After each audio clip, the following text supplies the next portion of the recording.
Welcome back to Off Script, and today we have Sammie. Hi. Hi, Sammie.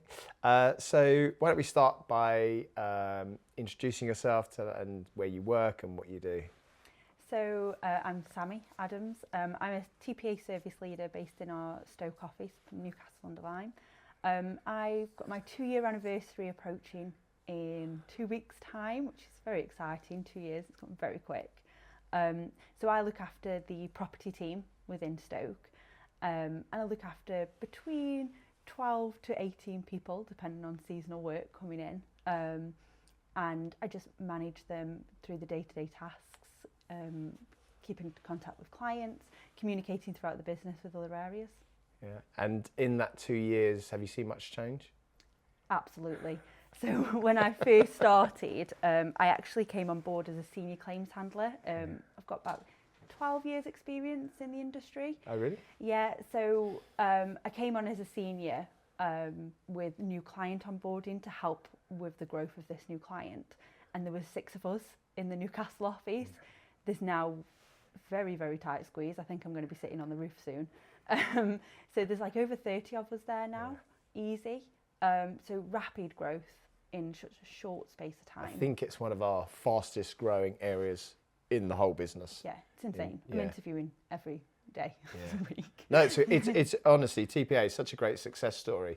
I was having lunch with a client who's no longer a client. They sold the business recently, so he's now exiting, and he was just saying that your business is amazing, Jeremy. He's like, you know, in all the years that we dealt with you, your name never once came up ever as an issue. Like we never heard any complaints from you, and it's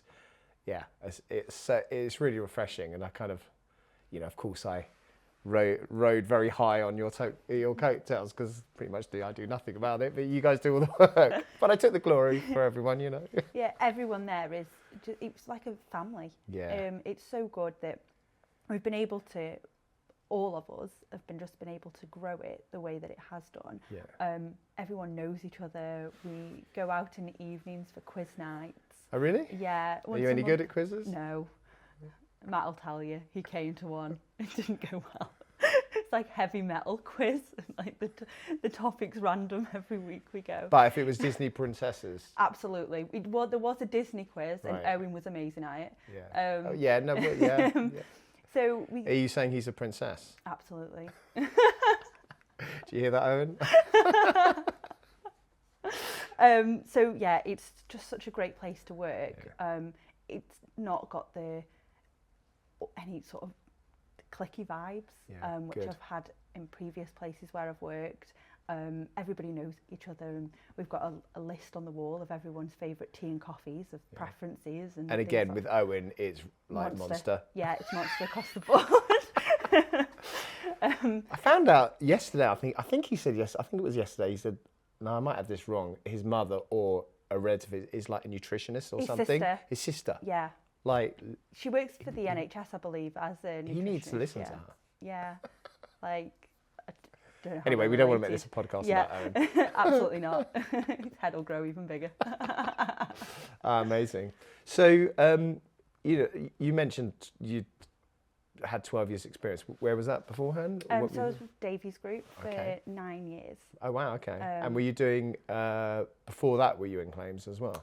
So I was with Owen and Sarah at Brightstar for a couple of years. So that's where my insurance started. And that's why I've reunited. Yeah, me and Owen would just follow each other around. Oh, that's now, lovely. I think. Yeah. Well, Owen obviously recognised great talent, right? So he's absolutely. So yeah, and then Sarah obviously knew her from Brightstar as well. Didn't know James, but James comes from there. So it's the thing with Stoke, everyone knows each other because there's such like, you've got Bet365 and you've got Davies and then other places, and then it's great that we've been able to pull some talent in. Oh, cool. Into Claims Consulting Group. No, it's great. It's good. So before you embarked on your career in insurance, is that what you started off and wanted to do? You wanted to be? You know, what was your aim? I don't think anybody ever thinks I'm going to Well, go this into is the question I'm yeah. asking. And like, if you say law, that'll be interesting because I that's the know. that's the common denominator at the moment, which is bizarre. Not actually. So I wanted to be into travel and like air hostess and working in hospitality and catering from high school. So whilst I was in high school, I did an MVQ in customer service, hospitality and catering. Then I went on to do work experience, which you do in year 10 of school, and I went to work in a hotel. And off the back of that, I actually got a Saturday job. Right. And when I left school, they offered me a full-time job whilst also doing an MVQ. So I got my next level MVQ then in hospitality and catering. And with the company I worked for, it was a chain of hotels. And then I got the opportunity to move to Scotland. So I went to Edinburgh for a bit, very young. Like we're talking, Edinburgh's beautiful. Oh, favourite city. Yeah. So when I was like 19, I was in Edinburgh training to be a general manager of a hotel. Wow.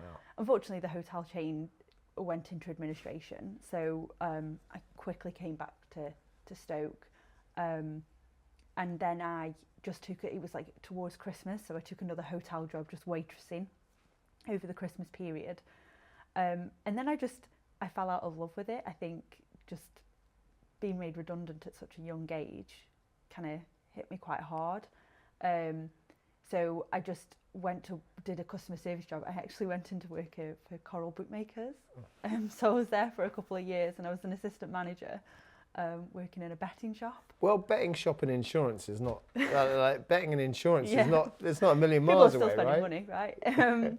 So I did that, and again, it wasn't something that I wanted to do long term. Betting was moving online. I couldn't see anything in the shops. I would imagine that's quite a harsh environment to be in as well. Oh, absolutely. Yeah. Just being in your high risk job every single day of the week. I would have thought it were quite depressing as well. Some of the customers were amazing. You had your regular customers and the tips were great. You used to get when people used to win big, used to give you some tips and stuff, which was great. But I wanted to kind of try something different, and that's when I got a job at Brightstar. I just was like, let's try an office job. I've never done an office job before. Never worked in phones. I was a bit nervous because it's a call centre. Yeah. But I was like, let's give it a try, and that's kind of like where I've led. And was Brightstar the debt recovery? No, it was O2 Insurance. Oh, okay. Yeah. So it was mobile phone. Yeah. Okay. Oh wow, like full circle. Yeah. So I literally did mobile phone insurance. I did some work with Digilog when I was there. So I really started getting interested in fraud and policy wordings and kind of understanding where insurance principles so then you had from. a strategic... Yeah, and I was like, there was 300 people in a contact centre. The fight to progress is hard when you've got so many people to go against. And I was like, I want to try something different. And that's when I branched out to Davies and started in household claims, and it just kind of grew and grew from there. Oh, good. Yeah. Sounds amazing. The bit I can relate to, and that is just ever so slightly, for about 2 weeks, I don't know, I was probably about 15, I worked for a hotel. It was such hard work. Literally, they had me hoovering and cleaning, washing the dishes, and the tips were so bad. Like I'd try and... They obviously knew you didn't enjoy it. It was that, no, I was like, come on. I do my best puppy face and still not get any tips.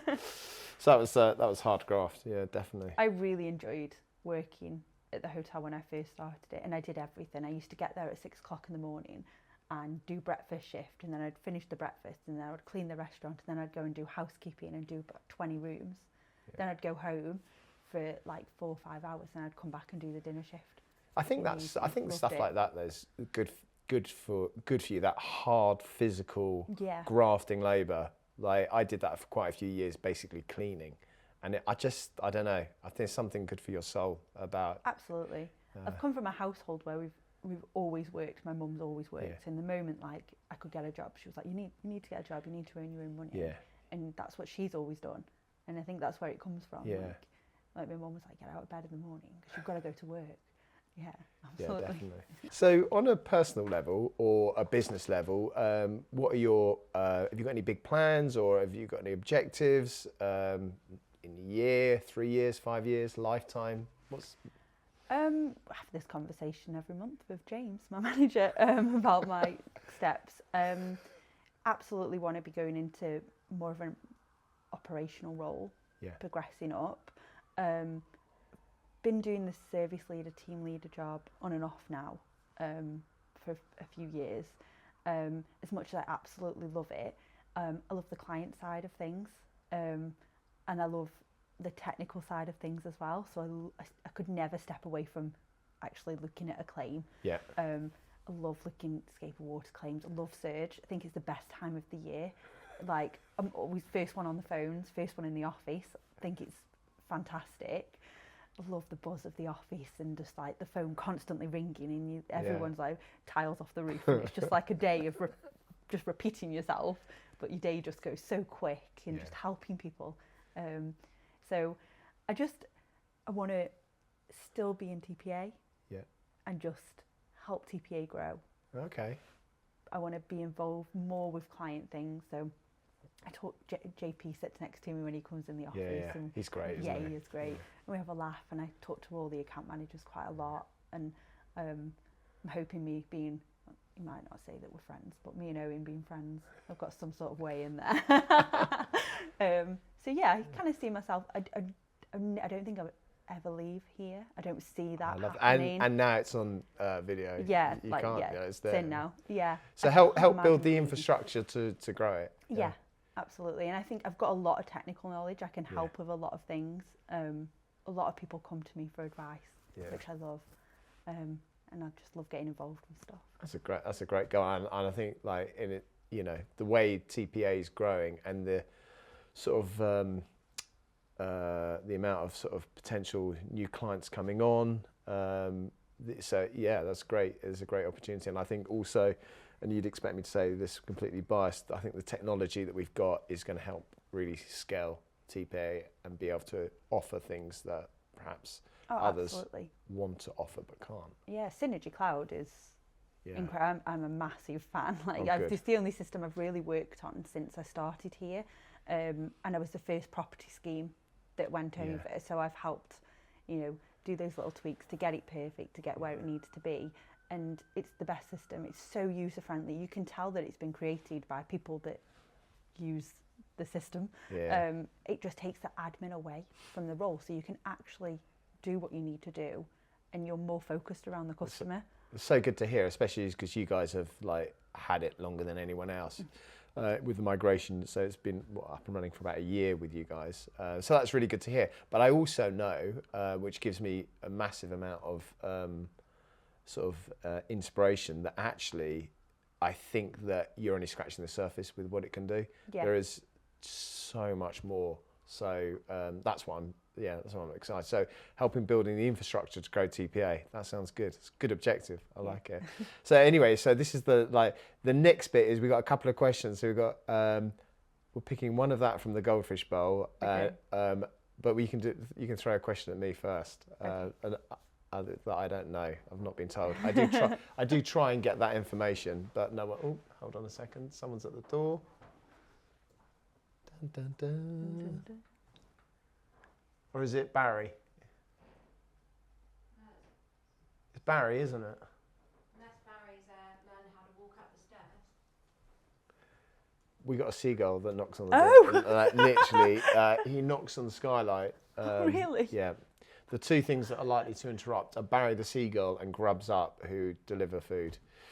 Oh, I've got to have a place that's on call for delivering food. So annoying. Their music is so annoying. We have a Rights Pie van that pulls up outside of our office. Does it play music? It sounds like an ice cream van. Yeah, no, that's what, that's exactly. They play a certain tune. I can't remember what it is. Anyhow, so you have a question that I always try and get out of people, like out of Lissy or Ruth, and they won't tell me what it is. Oh, okay.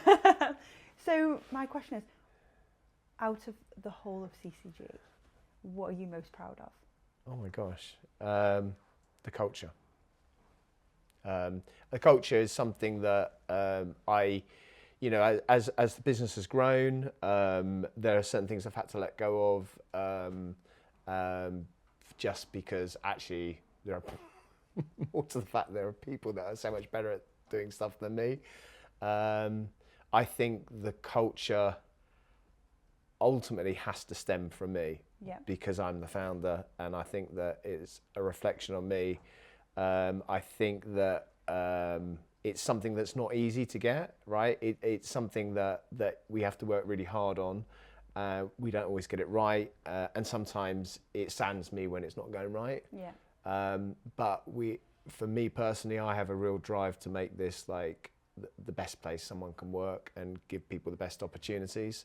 So we're constantly working hard at it, and I'm really proud of that, I think, overall. So when you're saying those things about your environment, actually that makes me really happy. Really happy. So it's a really good question. I like that one. Good. I'm not sure I'm going to like this one, right? So I'll pick this out. I can never remember what order to do, so I'm going to read it to you, but we both answer it. So saying that, I've got my contact lenses in, so I actually might not be able to. No, you're going to have to read it. I can't read it. Too small. God, that shows my age. Oh, okay. This is good. Oh my gosh, I don't know if it is now. If you're saying that. Please don't tell me it's a would you rather. No, it's not. Good. Okay, so it's a very good question, actually. If you could instantly become an expert in something, what would it be? Oh my gosh, I need some time, and you need to answer this question as well. Yeah. I think I would become an expert. Okay, maybe I would become an expert in time travel, because that would be pretty cool. Yeah, that would be pretty cool. Yeah. Okay. Is that lame? I feel like it's a really lame answer. No, I'm just trying to think what I would be. There's so many choices of things that you could do. Feel like job related? No. I don't know. Are we talking like? I think if we can talk anything. Anything at all? Yeah, anything. At all. I'd quite like to read minds of people, be an expert of reading minds of people. I think there's... know what people are thinking. And so I think there's a real art to that. And look, one person who doesn't read minds, but is phenomenal at reading people and body language that I've never seen before is Matt Brady. I think that's because of his background. That is, oh yeah, for sure, 100%. Suspicious, fraud background, that is. 100%. But the thing is with Matt, if he asks you a question, he already knows the answer. He's looking for a reaction. I can see that, I mean, so that's not reading minds, but that is really reading people. So that's as close as you can get, but that's a good one, definitely. Excellent. Thanks very much for coming on. Thank you so much for inviting me. It's been fun.